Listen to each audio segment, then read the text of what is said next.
नमस्कार साथियों, मैं हूं आपका दोस्त मानु भार्गव और आप देख रहे हैं जीके विद मानु चैनल। साथियों, आज हम अति से शिक्षा के यानी ट्रांसफर के बाद जो सरप्लस टीचर बचे हैं उनके बारे में दो बड़ी खबर निकल करके आ रही है। ट्रांसफर पॉलिसी आई थी, ट्रांसफर पॉलिसी पर बहुत सारे संगठनों ने आक्षेप लगाए हैं कि ट्रांसफर पॉलिसी में जहां सरप्लस टीचरों को पहले ट्रांसफर किया जाना चाहिए था, उसके बाद ट्रांसफर अन्य शिक्षकों के लिए खोला जाना चाहिए था।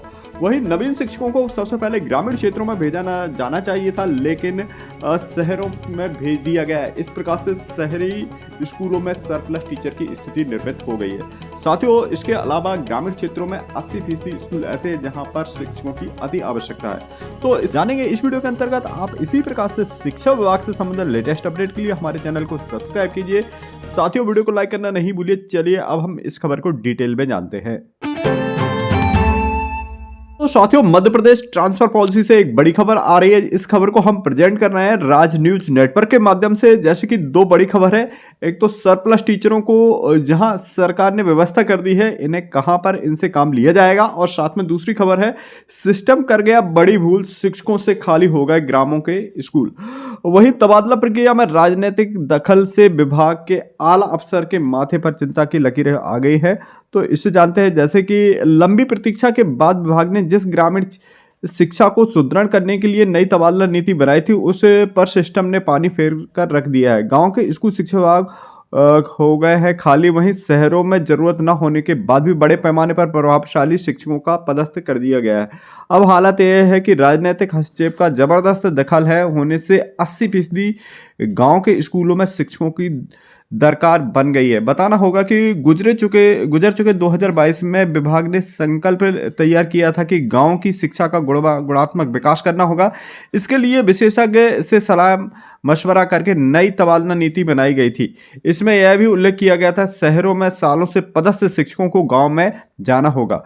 गांव के स्कूलों में बच्चों की संख्या अनुपात में 100% शिक्षकों की उपस्थिति की जाएगी, लेकिन ऐसा नहीं हो पाया है। जहां तक कि नई भर्ती से नियुक्त जिन शिक्षकों को बतौर पर्यवेक्षक 3 साल गांव में रहना था, उन्हें भी गांव से शहरों में पदस्थ कर दिया गया है। इस अव्यवस्था को लेकर के अब विभाग की चिंता बढ़ गई है। वही अफसरों ने कर दी है व्यवस्था चौपट। तो किस प्रकार से हुई है ये व्यवस्था चौपट, इसे जानते हैं। जैसे कि मध्य प्रदेश कर्मचारी संघ के प्रदेश अध्यक्ष विश्वजीत सिंह सिसोदिया कहते हैं कि इस गांव के सरकारी स्कूल में किसान मजदूरों के बच्चे अध्ययन करते हैं। विभाग ने नई तबादला नीति बनाई है, तब ऐसा लग रहा था कि अब गांव के स्कूलों में सालों से बिगड़ी व्यवस्था सुधरेगी, लेकिन राजनीतिक हस्तक्षेप से अधिकारी झुके और शहरों से पूर्व में अतिशय स्थिति होने के बाद भी वहां शिक्षकों को पदस्थ किया गया है। उन्होंने कहा कि इस मामले में मुख्यमंत्री को तत्काल संज्ञान लेना चाहिए, क्योंकि सर्वाधिक आबादी ग्रामों में ही रहती है। सबसे अधिक बच्चे गांव के स्कूलों में ही अध्ययनरत हैं। इसलिए इसके बावजूद यह भी सरकारी स्कूल शिक्षकों से खाली हो गए हैं। यह तबादला नीति को पूरी तरह से उल्लंघन किया गया है। वहीं शिक्षकों की कमी का चिंता का विषय बना है। मध्य प्रदेश शिक्षक संघ के महामंत्री छत्रवीर सिंह राठौर का कहना है कि स्कूलों का शिक्षक खाली होना चिंता का विषय है। उन्होंने कहा है कि विभाग ने नीति तैयार करने के बाद के तरीके से कार्य नहीं किया है। उनका कहना है कि पहले शहरों से अतिशय शिक्षकों का समायोजन किया जाना था, उसका उल्लेख नीति में था।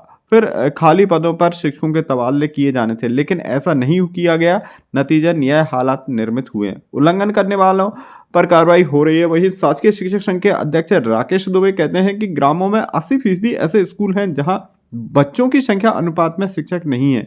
नई तबादला नीति से यह उम्मीद जागी थी कि अब सालों से बिगड़ा सिस्टम सुधरेगा, लेकिन जिस राजनीतिक हस्तक्षेप की इस नीति से दूर रखा जाना था, उसी के विपरीत काम हुआ है। उनका कहना है कि विधायकों से लेकर के मंत्रियों ने ग्राम के बच्चों का कोई ख्याल नहीं रखा है। वह अपने चहेते शिक्षकों को ग्राम से लेकर के शहरों में पदस्थ करवाना चाहते हैं। यही ग्रामीण बच्चों के साथ खिलवाड़ हुआ है।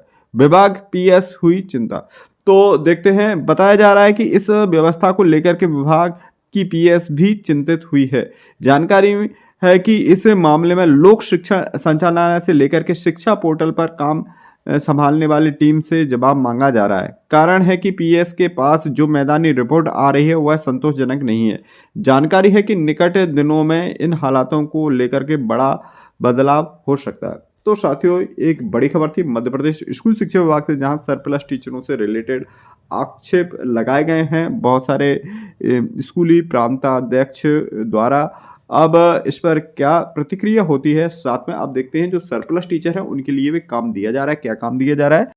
शालाओं में बिना काम के व्यस्त अतिशेष शिक्षक असाक्षरों को साक्षर बनाएंगे। तो साथियों अतिशेष शिक्षकों से निरंतर काम लेने के लिए केंद्र से सभी जिला कलेक्टरों को लिखा गया है पत्र।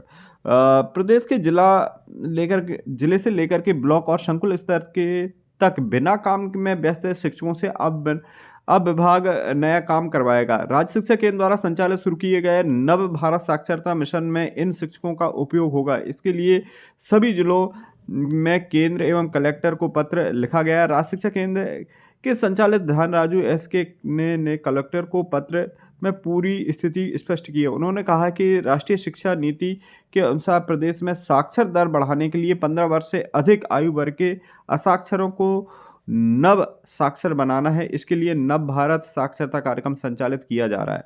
धनराजू के मुताबिक चूंकि राष्ट्रीय शिक्षा नीति में प्रौढ़ शिक्षा के सभी के लिए शिक्षा नाम से परिवर्तित किया गया है, यह कार्यक्रम स्कूल शिक्षा विभाग साक्षरता विभाग के अंतर्गत शैक्षणिक कार्यक्रम का भी भाग है। इस कारण कार्यक्रम में सुचारू रूप से संचालन हेतु राज्य स्तर पर गठित सभी निकाय कार्यरत समिति एवं कैबिनेट के शैक्षणिक कार्य को ध्यान में रखा गया है। इसके लिए इसके अंतर्गत जिला विकासखंड एवं संकुल स्तर पर एक एक शिक्षक को सह समन्वयक साक्षरता के रूप में पूर्णकालिक कार्य करना होगा। यह शिक्षक ऐसी शालाओं के लिए जाएंगे जहां दर्ज छात्रों की संख्या के मान से शिक्षक अधिक संख्या में हों। इन शिक्षकों की वेतन व्यवस्था पदस्थ शाला से ही रहेगी। वहीं निर्णय लिए अनुसार सभी जिले के विकासखंड एवं संकुल स्तर पर समन्वय शाला साक्षरता रखे जाना है। जिसके लिए जिले में यह व्यवस्था नहीं की गई है, तत्काल की जाएगी। कार्यक्रम में क्रियान्वयन हेतु राज्य शिक्षा केंद्र एवं टाटा कंसल्टेंसी सर्विस इंदौर के बीच द्विपक्षीय अनुबंध किया गया है। इसके लिए शिक्षकों को प्रशिक्षण भी दिया जा चुका है। आगे भी अभी इस संबंध में शिक्षकों की ट्रेनिंग होगी।